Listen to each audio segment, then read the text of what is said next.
Beginning our Daf Mesechtas Moed Katan Daf begin the 5 lines up from the bottom of the Amud, the small lines on Chafal from the base, where we're in the middle of a discussion, interesting discussion that we were differentiating between, everyone knows the period of the year, what's called the 12 months, we know that of the Shleishim, we know that of the Shiva, but on the previous Daf we were discussing that of the Shleishim or Yerushalayim. There's something about the first 3 days that are the more stringent, the 3 days of crying.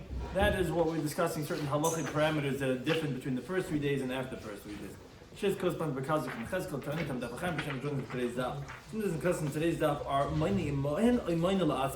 if a relative comes to join the other mourners in the middle of the Shiva, when does he continue and conclude the Shiva with them? And when does he observe his own count of Shiva? And this depends on whether Bam Makam Kar or Bam Makam Rachib, he's coming from a close place or whether he's coming from a faraway place.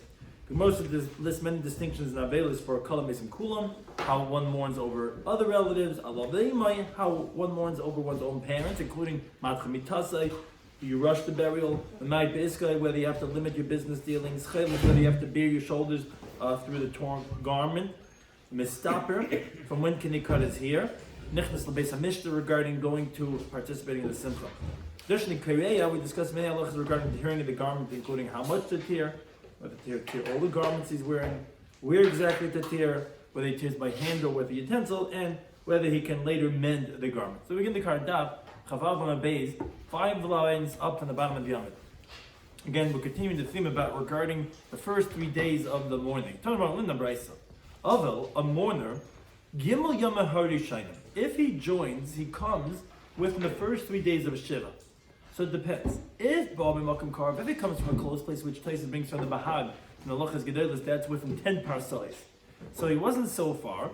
Then Maniman, then he's going to count with the mourners that are already sitting Shiva for the past few days, because since he was very close by, he could have came in the beginning of the mourning period. So it's like as if he came, and therefore he only counts the remaining 5 days with the rest of the Avelim, but he doesn't have to start his Shiva period when he finally sits down to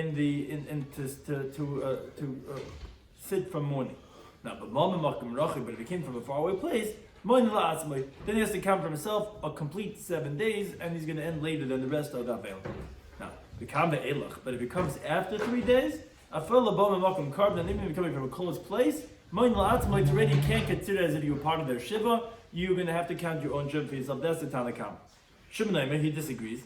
He says, since he came in the last day of the Shiva, if you came in Makam Kar from a close place, you can count with them. Which Traces wonders, don't we say Mixim Kukuloi? So how could, if you came on the 7th day, it's like it's over already. So he says, either you could say that it's talking about where the Menachem didn't get up yet, and if the Menachem are still there, so it's like as obviously the Shiva is still going on, or so he says he came on the 7th day by nighttime. And so he says we find throughout Shas that we don't see Mixim Kukuloi at nighttime, like we say Shemeres Yoim has to be during the daytime, so therefore you wouldn't say Mixim Kukuloi. Be that as it may, that's the machlekes we have between the Tanakama and Rabbi Shimon. So the Gemara explains the machlekes. Tanakama said the Gimel Yom Yerushalayim, if you come within the first 3 days, if you bum Makam Karv, if you come from a close by, then you could count with them. Yeah, you could just continue with them. The Shiva, you could end the same day as them. So Amar B'chia Barabba makes important qualification. He says, "For who should gadol habayis b'bayis." This is only if this other mourner comes and he finds that the what's called the primary person in the family is there in the house sitting Shiva, then he could count with the Avelim of the house. Because this who came, he's lower status than that person. But if let's say the Gadol, the greatest one in the family, was on the road, and this other person comes with him 3 days, even if he's coming from a close by place, he would have to count his own Shiva. Why? Because you can't consider significant the mourning of the smaller ones to combine the Gadol with them.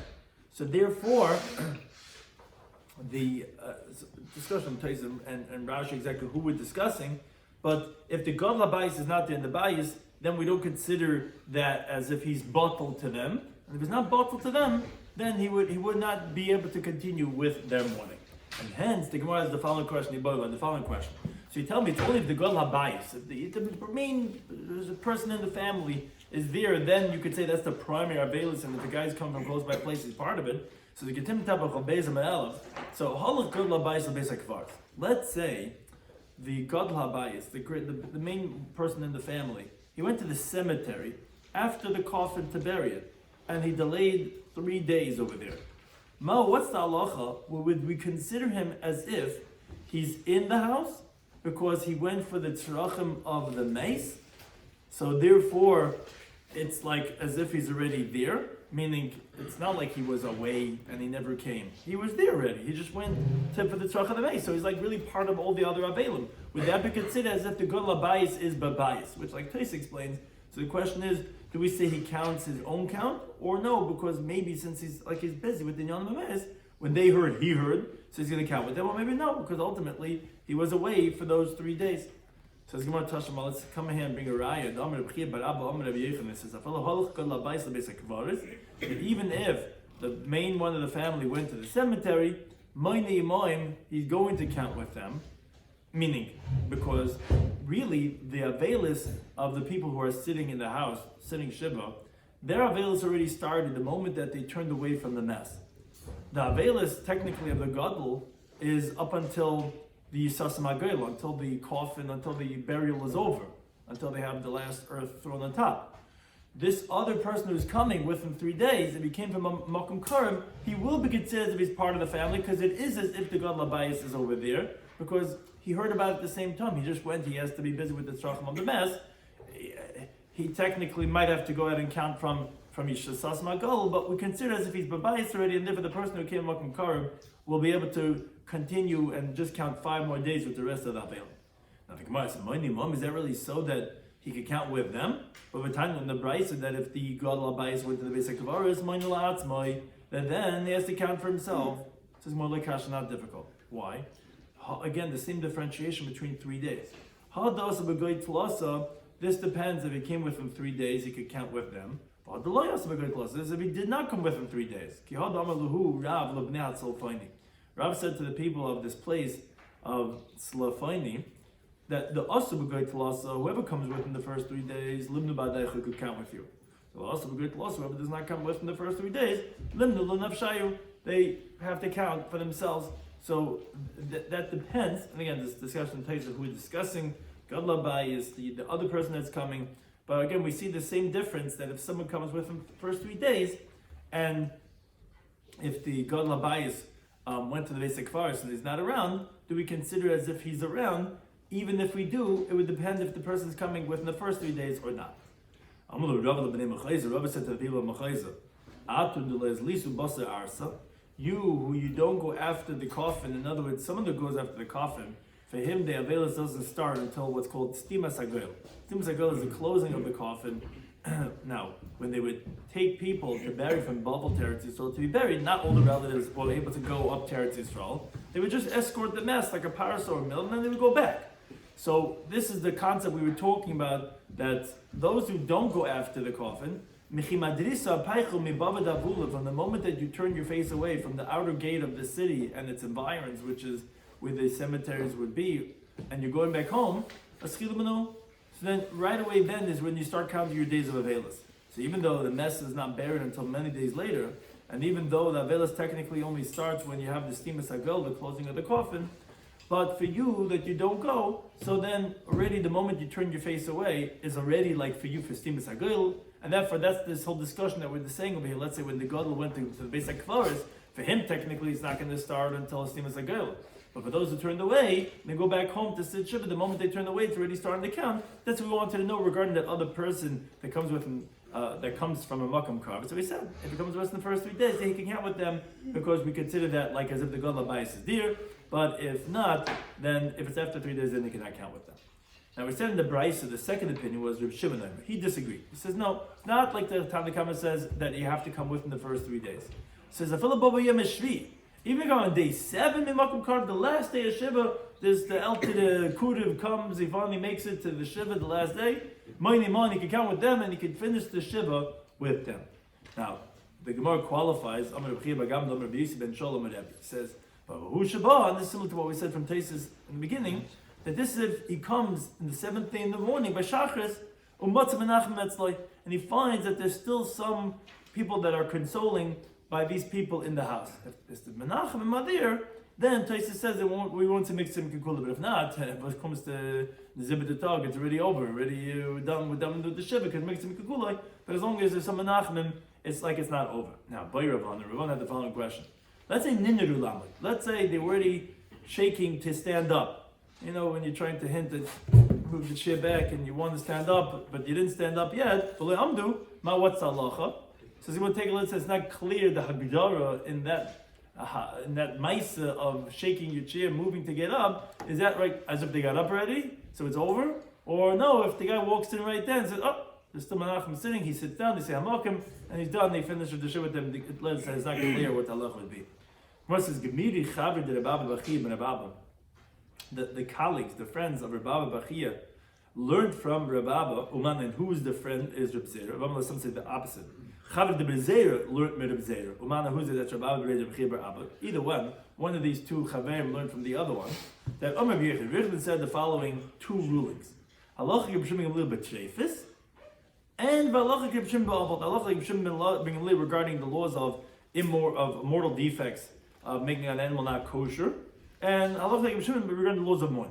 What are these two rulings? So the Gemara says Reb Shimon ba'avot is hadamar. We just quoted right now that even if you come on the 7th day of Shiva, if you came in Moed Katan Daf, even after the 3rd day, you could join with them and you could finish counting with them. And what's Reb Shimon a little bit treifus? So that's it now, which actually is not a Mishnah, it's a Tosefta that says, if let's say one of the intestines of the animal was perforated as a hole. Now a hole in the intestine is a sign of treifus, the animal cannot live. But the mucus has plugged up the hole inside the intestine. So ksher, that's kosher to Reb Shimon Gamliel. So that's the halacha of Reb Shimon Gamliel, that's going to make the animal kosher. Now, my lecha, what's this mucus? Omer Avkami says, shirika de me'aya. It's the mucus of the intestine, the nafik agabduchka, that you can only take it up by squeezing out. It's a very thick mucus that doesn't just ooze out. You have to push like a knife on it and squeeze it out. That's the type of mucus that's a very thick plug. That would make the animal kosher.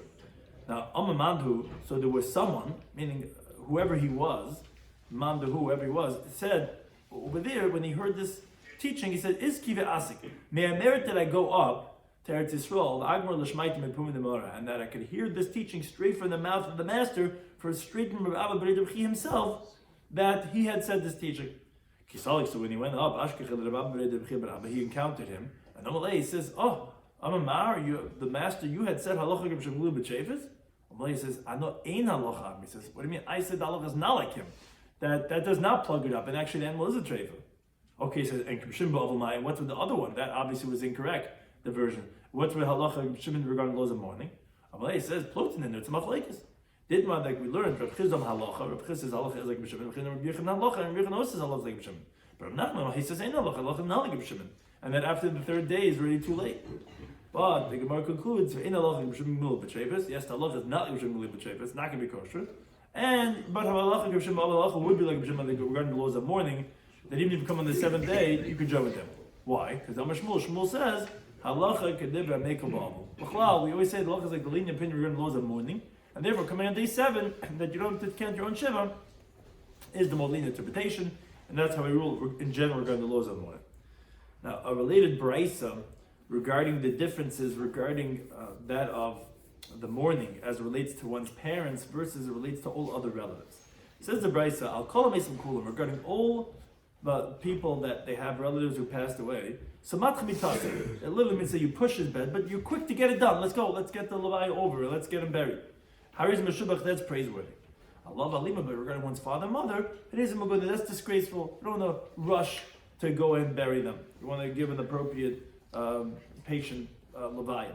Now, Erev Shabbos Erev Yom Tov, but let's say it's Erev Shabbos Erev Yom Tov, then Hariz Meshubach, then it is praiseworthy. They don't do it with the honor of the father and mother, that you get it done the right way before Shabbos Yom Tov when you can't do it anymore. So, moreover, I'll call him kulam regarding all relatives that passed away. Ratz, if a person wants to be made, basically he can diminish his work, like for example, business is commerce. But Ratz, if he wants to, as a base in might, it doesn't have to diminish it. Al imoy, but with father and mother, then he shuts his website down, then he diminishes the amount of commerce that he does. I'll call him kulam regarding all relatives that passed away. Ratz, if a person wants to chaylit, he can bear his shoulder by tearing the garment. If he wants, he doesn't have to bear his shoulder. Allah Alima, but regarding his father and mother, he has to tear and bear his shoulder. Now, what Ma'aseh B'Galadar Echad, which Taisa says is, it's not, this story seems to contradict what we're saying, but it's not. It's just saying that there are exceptions to this rule. If, let's say, there's someone else's honor is at stake, because there was a story with a Galadar, of the great one of the generation, Shemeis of his father passed away. So, like we said, the halacha was, he wanted to bear his shoulder.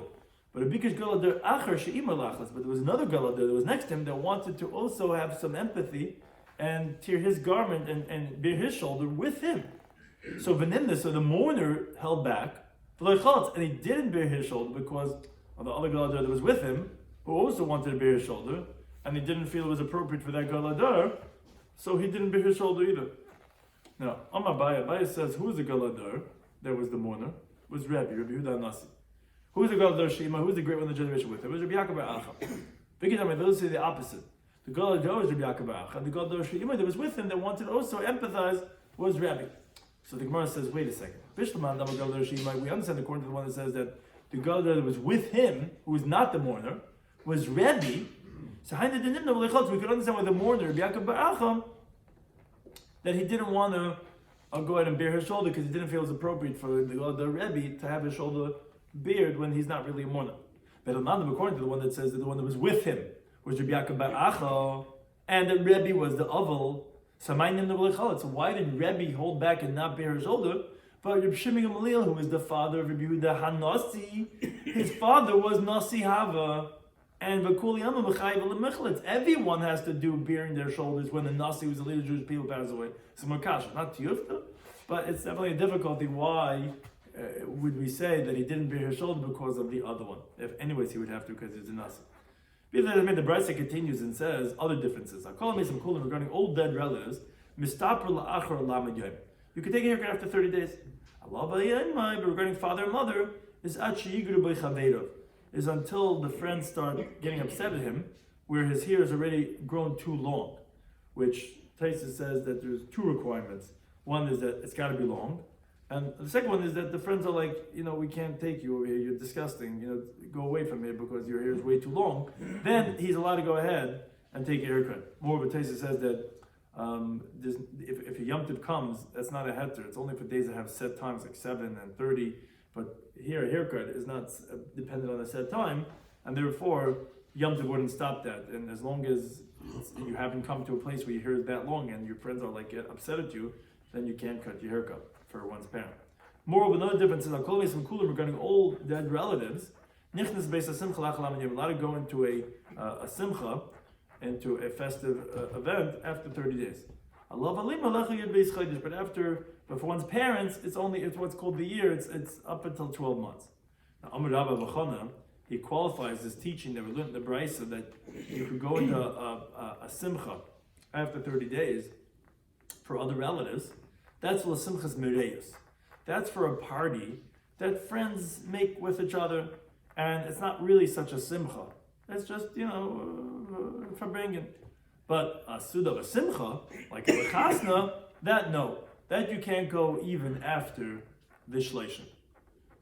The Gemara says Mesa. The Gemara asks from the following Brisa. It says clearly, ula simcha ula mereyus, not simchas mereyus. It says a simcha and a mereyus is lamayan. So you see that not only is the party of the friends of 30 days, but so too is a regular simcha only also up until 30 days. After 30 days, you're allowed to go to a simcha if it's another relative. So Gemara Kasha, you have definitely a difficulty according to this version that it would seem to be that you're allowed to go to even a simcha after 30 days. Taisa discusses other types of simchas like a bris milah. He says a noble is allowed to go because it's not considered a simcha. As the Gemara says in Ksubas Daf Ches that you don't make a bracha simcha b'mayna because it's not such a simcha because the child has some pain. And Taisa also says that you can't go to a simcha is even if you want to be like eating with the waiters because there's no difference. But he says, but like many people have that if you go in without eating, that's permitted because ain't simcha l'achil b'shtiyah. So that wouldn't be a problem about when you're going to the simcha if you're not really participating in the meal. But that was one version. Ameimer Masnihachi, he taught a different version. That Amar Rabba B'chanan, he says that in the first version Rabba B'chanan said that this halacha of being permitted after 30 days was for a simchas mereyos, meaning he held that a simcha, like a chasna, is allowed to go even after 30 days. This he allowed to go after 30 days was like a friendly party. But in this version, Rabbi Chana says, no, the simchas mereyos mutley comes l'alter. To the contrary, meaning 30 days that you have to wait by other relatives is for a chasna. But a simchas mereyos, that you can go even right away, right after the levaya. Says the Gemara, Ayva time when the Bryce that says the simcha shleishim, u'lemereyos shleishim. So it says clearly that for a party of friends, you can't go right away. You have to wait 30 days. It says, well, like it's not difficult. You know why? Ha barisusa. Arisa means to say when we're starting this round robin parties that the guy's making for the first time a party, and he invites everyone to come. The Kiddush club, and everyone switches up whose house you're going to do it in. So he says, I'll go first so that you guys also do it.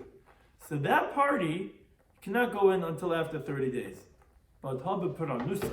Here we're talking about where he has to pay back the sudas that they made for him. So that he can go right away because it's not possible that he has to pay back. It's his turn. So it's like, okay, it's every Tuesday night, and it's your turn now. It's it's his turn. This guy who he's an oval now, so then he could do that even right away. That's what this version of Rabbi Bechana holds. If a sudas mereyos by friends when they get together and they if I bring that even within the shleishim, it can be done right away because he has to pay back. It's like a chayv, he has to pay back. But if it's right, it's the first time. That's what the Brisa means. You have to wait 30 days, just like a simcha. More of another difference. The Brisa says, "I'll call me some kulan kriya tefach." Regarding all relatives that passed away, the kriya, the tearing of the garment, has to be a handbreadth. I love alimai for father and mothers. You have to tear from the neckline until you rip by the chest until where the area of the heart is. Rav always says micro. What's a pasuk that says the kriya of a tefach? The pasuk is Shmuel Bey. It says v'yichazik David b'begada b'kuraim. That David grabbed the hold of his garments and he tore them when Shaul had passed away, and ve'nachiz apachas v'tefach. But it's saying that he's grabbing a hold of it. So grabbing a hold is not less because your hand is what grabs, and your hand is a handbreadth, it's a tefach. So grabbing a hold and tearing is automatically going to be the size of a tefach. I'll call it Kula. Another difference is regarding all relatives that passed away. I felt even if he's wearing 10 garments in a Kedei Eloyim. So only tears the upper garment. Let's say it's in the Iceland. They're having a veilus and they wear these 20 layers of clothing. So you only have to tear the upper layer. I love Alima, Kedei Kula, but regarding the parents, you have to tear every one of the garments that you're wearing. But the kerchief that's on the head, that's not integral. In other words, that you wouldn't have to tear, but every garment that you're wearing on your body would have to be torn. And this halacha is echad ish ve'echad isha, whether a man or a woman, they have to tear their garments. But Rabbi Shimon Lazar, he says a little different. He says isha that if her father or mother pass away, what she does is like this is kareses atachtim. So first she tears the lower garment, her undergarment, let's say her shell, and because of modesty. Then what she does is she turns it back, the tear lachareha to the back, and then then she tears the upper garment, which now the lower garment is covering her chest because the tear is now in the back. Because or else it's disgraceful for a woman to be like that. So he says therefore that first she tears the undergarment, turns it to the back, and then tears the garment on the top. Other differences are kalamis and kulam regarding all other relatives that pass away. If a person wants to, if he wants to, he could separate in front of the lip of the garment, meaning he does not tear. In other words, if he wants to, he could separate beneath, meaning he doesn't tear the neckline in front of the neck, rather in front of it, meaning that the part that's not torn, he tears beneath the neckline of the garment so that you should see that it's a tear. But regarding other relatives, he wants to in the mabdul. He doesn't have to separate. In other words, rather what he could do is he could just take the neckline and tear that further. So though it doesn't seem like an obvious tear, because it just looks like a bigger neckline, that's okay. For other relatives, you could just tear the garment. You don't have to separate between the neckline and what's beneath it. But by father and mother, you have to separate. It has to be in front of the neckline, so that you could see as a separate tear. You see the neckline still there, and you're tearing in front of it, so it's obvious that it's a separate tear. It's not part of the neckline. Yudam he disagrees with the Tanakh. He says no. Kol kriya she'ein mavdil kami safa shaloi. Any tear that you don't separate in front of the neckline, meaning not from within the neckline, but beyond it, then ein ele kerish activity. It's just a tearing of foolishness, because you haven't fulfilled the obligation of kriya, because it just looks like an extended neckline, and that would not qualify for a halacha of kriya.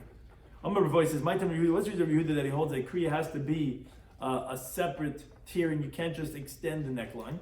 Because it says the pasuk in Lachem Beis says that he grabbed a hold of his garments, and he tore it into two tears. Now, the fact that it says he tore them, I know that's to two. Isn't that what tearing is? It's separating it into two. And rather, it means that has to appear torn like two, which means to say that you don't tear it unless if it seems like two, meaning that's only if you separate in front of the neckline, and then you see that the neckline is one tear, so to speak, because that's what a neckline is. It's tearing out the middle where you ever put your neck in, and then there's another tear beyond that. Therefore, that's what you see in the puzzle, has to be krum kishnaim, has to be like two separate tears. Other differences, I'll call them kulam regarding other relatives that passed away. Shoyl, which Rashi says is bastidi, it's like the word of bast. So it's like a type of you could sew it back together, but not fully mending it. You could just like close it up. But after the shiva, uma'acha, you could even stitch it back up in the normal way. And that's shoyl la'achar shiva, meaning by other relatives you could bast it after 7 days after the shiva is over. Ma'acha la'achar shleishim, and you could stitch it back normally after the shleishim. Whereas alav alimai, no, you could only shoyl la'achalam. You could only bast it, meaning to put like an inferior type of closing of the tear after 30 days.